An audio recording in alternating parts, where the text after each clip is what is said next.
Hello, welcome to my channel. उम्मीद करता हूँ कि आप सब खैरियत से होंगे, जिधर भी होंगे बहुत अच्छे से होंगे और अच्छी लाइफ गुजार रहे होंगे। आज की जो बेसिकली वीडियो है, वो एक और नई इटली की यूनिवर्सिटीज़ के मुतालिक है कि आप उस यूनिवर्सिटी में कैसे अप्लाई कर सकते हैं, उसका क्या तरीक़ाकार है, क्या प्रोसीजर है। तो वीडियो को स्टार्ट करने से पहले बता दूँ कि ये मेरा चैनल है, यहाँ पे मैं डिफरेंट कंट्रीज़ और स्कॉलरशिप के मुतालिक वीडियो अपलोड करता रहता हूँ। तो अगर आप मेरे चैनल पे फर्स्ट टाइम आए हैं तो मेरे चैनल को ज़रूर विज़िट करें, चैनल को सब्सक्राइब करें और वीडियो को दूसरों तक शेयर करें और लाइक करें ताकि और बेल आइकन को ज़रूर दबाएं ताकि आपको नई अपडेट और नई रिलेटेड वीडियो मिलती रहें। मैं ऑलरेडी इस पे काफ़ी इटली की यूनिवर्सिटीज़ के मुतालिक वीडियो अपलोड कर चुका हूँ क्योंकि मैं प्रॉपर एक सीरीज़ प्लेलिस्ट बना रहा हूँ जिसमें मैं हर तरह की यूनिवर्सिटीज़ को को देखूँगा जिसकी एप्लीकेशन फ़ीस है और जिसकी एप्लीकेशन फ़ीस नहीं है।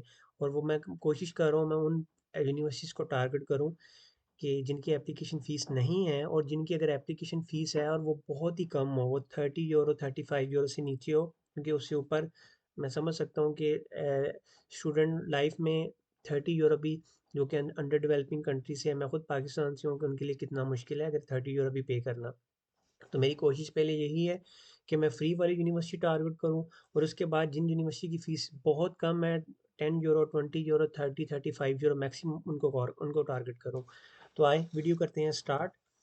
वीडियो को स्टार्ट करने से पहले जैसा कि मैं आपको बताता हूँ कि किसी भी यूनिवर्सिटी में अप्लाई करने से पहले हमें उसकी थोड़ी बहुत रिक्वायरमेंट को ज़रूर पढ़ना चाहिए। तो इसी तरह थोड़ा सा पहले रिक्वायरमेंट को देख लेते हैं। जो यूनिवर्सिटी है वो यूनिवर्सिटी ऑफ जिनेवा है। यूनिवर्सिटी ऑफ जिनेवा है। ये यूनिवर्सिटी में मास्टर के एडमिशन्स ओपन हैं और यूनिवर्सिटी ऑफ जिनेवा में जो इसकी डेडलाइन है वो 18 से 14 मार्च है। इसके अलावा मैक्सिमम 2 कोर्सेज़ में अप्लाई कर सकते हैं। यूनिवर्सिटी आप अप्लाई करने के बाद 3 टू 8 वीक्स लेती है, लेकिन यूनिवर्सिटी 8 वीक्स नहीं लेती।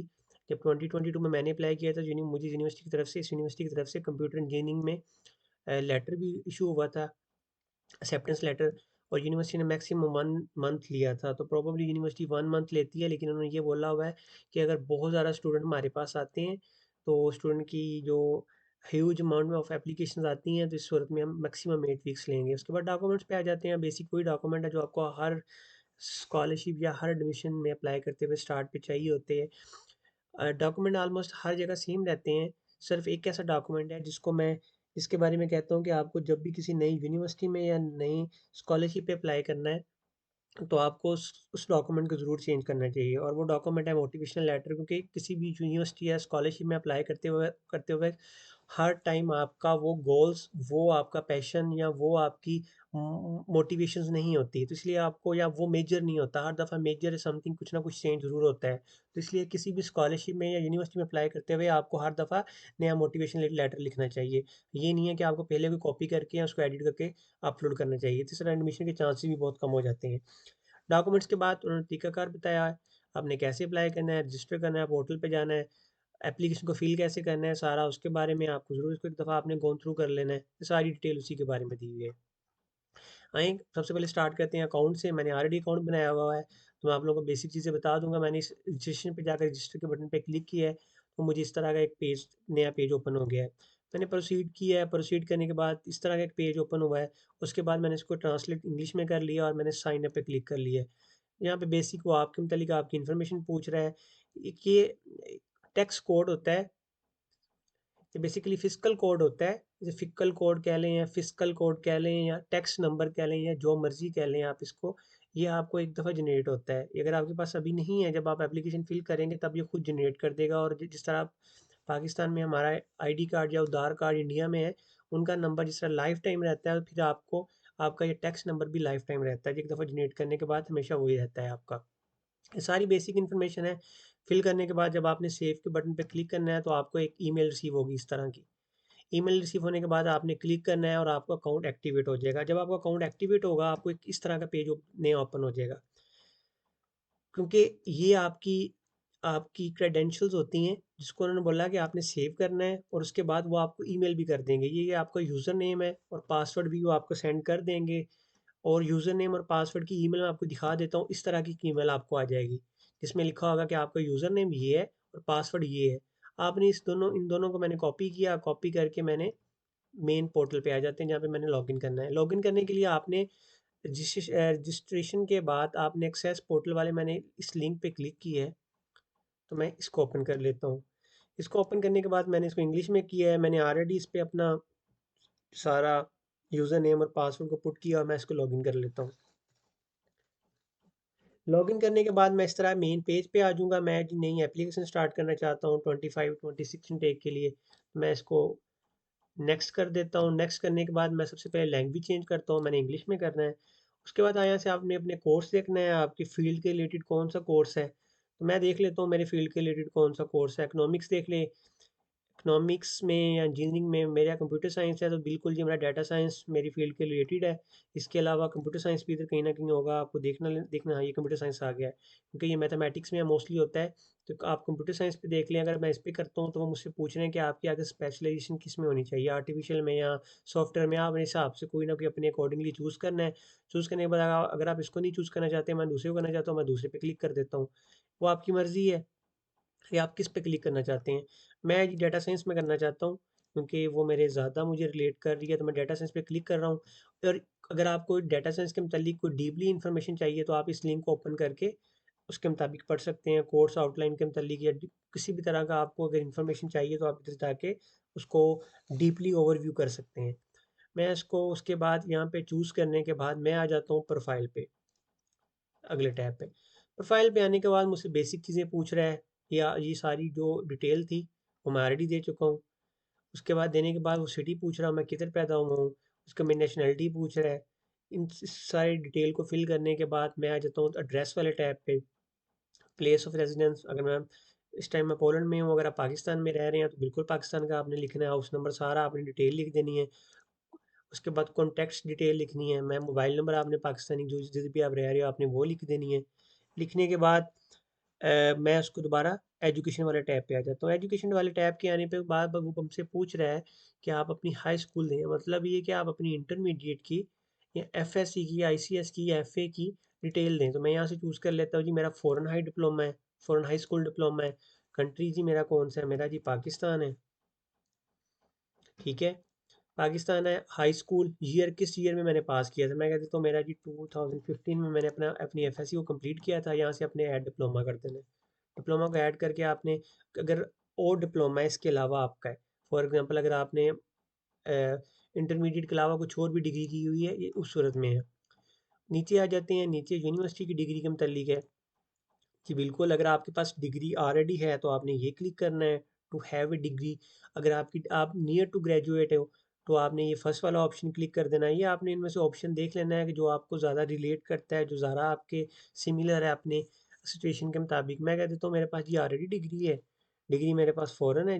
कंट्री मेरा कौन सा था, मेरा कंट्री पाकिस्तान था। यहाँ से यूनिवर्सिटी को चूज़ करने लेना है, लेकिन यूनिवर्सिटी का मुझे वो ऑप्शन नहीं दे रहा, क्योंकि ये ज़रूरी इसलिए भी नहीं है क्योंकि ऑलरेडी मैंने यहाँ पे फ़ॉरेन डिग्री चूज़ कर ली। अगर मैं इटालियन बोलूँगा तो फिर वो शायद मुझे यस, तो फिर मुझे वो बता रहा है। वरना अगर फ़ॉरेन कर रहा हूँ तो मुझे वो उसका ऑप्शन नहीं दे रहा। तो इसलिए आपको बेशक आप इसको ना फ़िल करें। मुझे डिग्री कब मिली थी, मेरे फाइनल ग्रेड क्या थे, मैक्सिमम क्या थे, सारी डिटेल को करना है। अगर आपके पास कोई और डिग्री है, सिंपल यहाँ से मैंने ऐड डिग्री पे क्लिक करना है और उसको मैंने ऐड कर लेना है। ये सारी डिटेल को मैंने फिल कर दी है। मैं एक दफ़ा आपको बता दूँ, इधर आपने अपनी आपकी जो हाई स्कूल की डिग्री है HSSC की, इंटरमीडिएट की मैंने उसके बारे में डिटेल लिखी है। नीचे मैंने यूनिवर्सिटी के बारे में लिखी है। और ये दो ऑप्शन ऐसे हैं जो कि हम डिसेबल हैं, हमें अलाउ नहीं कर रहे, तो इसलिए आपको इसके बारे में परेशान होने की ज़रूरत नहीं है, क्योंकि नेक्स्ट एप्लीकेशन के एंड पे वो आपसे यूनिवर्सिटी के बारे में पूछेगा कि आपने बैचलर कहाँ से किया है। तो इसलिए इसके बारे में आपको परेशान होने की ज़रूरत नहीं है। उसके बाद ये डिटेल आपने लिख दी कि कब किया है, क्या आपकी जीपीए थी, क्या है। सारा कुछ करने के बाद मैं नेक्स्ट आ जाता हूँ फ़ोटो एंड आईडी पे। आने के बाद मैंने इस पे क्लिक किया है, मुझे फ़ोटो के बारे में पूछ रहे हैं जी, मैंने पासपोर्ट करना है, इशू डेट क्या है, एक्सपायरी डेट क्या है, पासपोर्ट नंबर क्या है और पासपोर्ट का फ्रंट और बैक। आपको पता है फ्रंट ही मेन पेज होता है, आपने वो अपलोड कर देना है। मैं एक चीज़ आपको बता दूँ कि पासपोर्ट आपके लिए ज़रूरी है। इधर उन्होंने क्लियरली मेंशन किया हुआ है कि आपके लिए पासपोर्ट ज़रूरी है। प्री सिलेक्शन में, प्री वैल्यूएशन में आपके लिए पासपोर्ट ज़रूरी है, तो इसलिए पासपोर्ट आपके पास होना बहुत ज़रूरी है। उसके बाद वो आपसे आपकी फ़ोटो आईडी जो आपका नेशनल आईडी कार्ड है उसके बारे में पूछ रहा है, आपने यहाँ से सिंपल उसको अपलोड कर देना है। सब जब आपने सारा डाटा यहाँ से अपलोड कर दिया उसके बाद मैं आ जाता हूँ नेक्स्ट पेज पे, डॉक्यूमेंट्स पे। डॉक्यूमेंट्स पे आने के बाद फर्स्ट हमारी सीवी है, सीवी को मैंने क्लिक किया, सीवी को अपलोड कर देता हूँ मैं जी, ये कर देता हूँ। मैंने एग्जाम मेरी फॉर एग्जांपल मेरी सीवी है, ट्रांसक्रिप्ट को मैंने अपलोड कर दिया है, बैचलर की मेरी डिग्री जो है ओरिजिनल उसको मैंने कर दिया है। अगर आपके पास फर्दर कोई चीज़ है उसको आपने कर देना, कोई एडिशनल डॉक्यूमेंट वगैरह कुछ है आपके पास, आप इसको एक एक करके पढ़ लीजिएगा, बहुत आसान चीज़ें हैं। इंग्लिश प्रोफिशिएंसी सर्टिफिकेट आ जाता है। सिलेबस के बारे में आपको बता दूँ, ये सिलेबस क्या चीज़ है। ये सिलेबस बेसिकली वो होता है कि आपने पूरी बैचलर डिग्री में ये सिलेबस कहाँ से पढ़ा है, क्या सिलेबस है। ये आपको यूनिवर्सिटी की वेबसाइट पर मिल जाता है। यूनिवर्सिटी ने आपकी डिग्री स्टार्ट होने से पहले एक यूनिवर्सिटी एक कोर्स आउटलाइन तैयार करती होती है जिसमें वो आपको कंपलसरी और नॉन कंपलसरी कोर्सेज के बारे में ऑलरेडी उन्होंने मेंशन किया होता है, तो ये आप यूनिवर्सिटी की वेबसाइट पे आप देख सकते हैं। वरना मैं भी आपको दिखा देता हूँ कि जो मेरी यूनिवर्सिटी की कैसी थी वो मैं आपको दिखा देता हूँ। जो बेसिकली सिलेबस होता है वो एक आउटलाइन होती है कि जो कि कंप्लीट उसके बारे में होता है कि आपने कैसे कैसे आपके पास है, तो आपने ये कर देना है, आपने क्या पढ़ा है, क्या सीन है। मैं आपको दिखा देता हूँ, थोड़ा सा ओवरव्यू दे देता हूँ। जिस तरह ये मेरा यूनिवर्सिटी का सिलेबस था, इसमें बहुत सारी रेलिवेंट इन्फॉर्मेशन भी है नीचे, वो जो कि आपने अपलोड नहीं करनी। सिर्फ मेन चीज़ें आपने 2 पेज की मैक्सिमम आपको यूनिवर्सिटी के पेज से मिल जाएगी, आपने कर देनी है। सारी डिटेल बताई हुई है कि कौन कौन से मेरे कंपलसरी कोर्सेज थे, क्या क्या मैंने पढ़ा हुआ है, ये आप यूनिवर्सिटी की वेबसाइट पे देख सकते हो। हर यूनिवर्सिटी का डिफरेंट होता है। उसके बाद रिकमेंडेशन लेटर आपके अपने प्रोफेसर का आपको चाहिए, एक रिकमेंडेशन लेटर आपने यहाँ पे अपलोड करना है। ये बहुत अच्छी चीज़ है कि आपको प्रोफेसर की ईमेल नहीं लिखनी पड़ती, ना प्रोफेसर को कहना पड़ता है कि आपका प्रोफेसर आपको ईमेल कर दे, आपके बिहाफ पे रिकमेंडेशन लेटर अपलोड कर दे। यहाँ मोटिवेशन लेटर आ जाना है सिंपल। मोटिवेशन लेटर अपलोड करने के बाद हम आ जाते हैं फर्दर इन्फॉर्मेशन में। फर्दर इन्फॉर्मेशन में आने के बाद वो आपसे स्काइप की आईडी पूछ रहा है। स्काइप की आईडी आपने लिख देनी है, यहाँ पे आपने लिखनी है। उसके बाद एक वीडियो प्रेजेंटेशन का लिंक मांग रहा है। आपने एक छोटी सी वीडियो बनानी है जिसमें आपने सिंपल अपने बारे में, अपनी सीवी के बारे में ओवरव्यू देना है। वीडियो में आपने ये नहीं बताना है कि आप किधर से बिलोंग करते हो, आपका आईडी कार्ड नंबर क्या है, सिटी क्या, एड्रेस क्या है, ये चीज़ मैटर नहीं करती। आपने जस्ट अपनी अपने बारे में बताना है कि आप कौन हो, ठीक है, आप किस पर्पज़ के लिए आना चाह रहे हो। वीडियो ज़्यादा लेंथी नहीं होनी चाहिए, 2 से 4 मिनट 5 मिनट के लिए मैक्सिमम बहुत है। वो वीडियो बना के आपने यूट्यूब पे या जी ड्राइव पे, गूगल ड्राइव पे या किसी और ऐसी क्लाउड कंप्यूटिंग की वेबसाइट पे अपलोड कर देनी है। क्लाउड पे अपलोड कर देना है और उसका लिंक आपने यहाँ पे पेस्ट कर देना है। उसके बाद वो आपसे सीजीपीए ग्रेड एवरेज पॉइंट का पूछ रहा है। फॉर एग्जांपल मैं कह देता हूँ जी मेरी 3.40 थी। उसके बाद आपका एवरेज क्या है, आपका पाकिस्तान में जो क्या चलता है, हमें पता है हमारा आउट ऑफ 4 आता है पाकिस्तान में। स्टडी रिलेटेड आपने जो प्रीवियस स्टडी थी बैचलर की वो किस के रिलेटेड थी जी। मैंने जी कंप्यूटर साइंस किया है, मैंने बैचलर ऑफ कंप्यूटर साइंस किया था। इधर वो यूनिवर्सिटीज़ का मतलब मुझसे इन्फॉर्मेशन लेगा कि मेरी जो यूनिवर्सिटी है वो किसकी है, वो किसके मतलब यूनिवर्सिटी का नाम बताएं, आप सर्च में बता। वो मुझसे पूछ रहा है कि आपने यूनिवर्सिटी का बताएं, तो मैंने यहाँ पे सिंपल सर्च पे क्लिक किया है। करने के बाद मैं यहाँ पे पाकिस्तान चूज़ कर लेता हूँ और मैं यहाँ से कह देता हूँ अगर मेरी यूनिवर्सिटी इधर है तो बहाउद्दीन ज़िक्री यूनिवर्सिटी मेरी यूनिवर्सिटी है, तो मैंने इसको सिंपल इंसर्ट कर देना है। वो यहाँ पे इंसर्ट हो गया है। उसके बाद इंसर्ट के बाद मैं आगे डिक्लेरेशन पे आ जाता हूँ। जी बिल्कुल जी, मैंने सब कुछ ठीक दिया आपको। सारी चीज़ फिल करने के बाद मैंने सबमिट के बटन पे क्लिक करना है और मेरी एप्लीकेशन फिल हो जाएगी। और फिल होने के बाद मुझे एक ईमेल भी आ जाएगी। ईमेल आने के बाद आपने वेट करना है। यूनिवर्सिटी आपसे 3 to 8 वीक्स का टाइम लेगी। उसके बाद आपको अगर यूनिवर्सिटी ने इंटरव्यू कंडक्ट करना हुआ तो यूनिवर्सिटी आपको मेल करके पहले बता देगी कि फ़लाँ डेट को आपको इंटरव्यू। और इंटरव्यू में ज़्यादा वो कुछ नहीं पूछते, वो सिंपल ये पूछते हैं आप क्यों आना चाहते हैं, क्या पर्पज़ है। पहले आपने ये चीज़ें पढ़ी हुई हैं, वो आप 3-4 कोर्सेज़ के बारे में पूछ लेंगे। फॉर एग्ज़ाम्पल अगर मैं डाटा साइंस में आ रहा हूँ तो मुझसे पूछेंगे क्या आपको डाटा एनालिटिक्स का पता है, क्या आपने मशीन लर्निंग का या आर्टिफिशियल कोई कोर्स पढ़ा है। इस तरह की वो बेसिक चीज़ें पूछेंगे। इतना ज़्यादा हाई फाई इंटरव्यू नहीं होता, मैंने खुद दिया हुआ है। इसके अलावा और यूनिवर्सिटी ऑफ जुनेवा हर किसी का नहीं लेती, कि उनकी मर्ज़ी होती है। इसके लिए तो आपको इसके बारे में बड़ा परेशान होने की ज़रूरत नहीं है। बस कोर्सेज़ के बारे में और सिंपल इंटरव्यू के बारे में पढ़ लेना है। अगर हम यूनिवर्सिटी आपसे इंटरव्यू लेती है, और ये डिपेंड करता है मेजर पे, आप किस मेजर में अप्लाई कर रहे हो।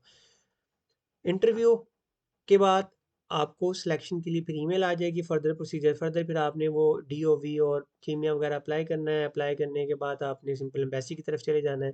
ये था प्रोसीजर छोटा सा। मैं एक चीज़ आपको बता दूं कि मैंने पिछले कुछ दिनों में कुछ वीडियो अपलोड किए हैं जिसके बाद मुझे कुछ लोगों ने बताया कि जी उनसे एप्लीकेशन फ़ीस माँगी जा रही है। मैं कोई भी वीडियो जब अपलोड करता हूँ तो या तो मैं उसके थंबनेल में मेंशन करता हूँ कि इस यूनिवर्सिटी की एप्लीकेशन फ़ीस है या नहीं है, या उसकी डिस्क्रिप्शन में मेंशन करता हूँ। मैं कोई भी वीडियो ऐसी अपलोड नहीं करता जिस पे मैं ये चीज़ मेंशन ना करूँ। अब मैंने आप लोगों के सामने सारी एप्लीकेशन फ़िल की है। मुझे कहीं भी उन्होंने एप्लीकेशन फ़ीस का ऑप्शन नहीं माँगा। तो मुझे ये समझ नहीं आती कि जो स्टूडेंट जिन लड़कों ने मुझे मैसेज किया है, उनसे वो किधर किस जगह पे वो एप्लीकेशन फ़ीस का ऑप्शन माँग रहे हैं। इवन किसी भी यूनिवर्सिटी में जब आप अप्लाई करते हो तो सबमिट करने से पहले आपने एप्लीकेशन फ़ीस पे करनी होती है। ऐसा कहीं नहीं होता कि आप सबमिट कर दो और एप्लीकेशन फ़ीस आप बाद में किसी न कभी जाके फिर करो।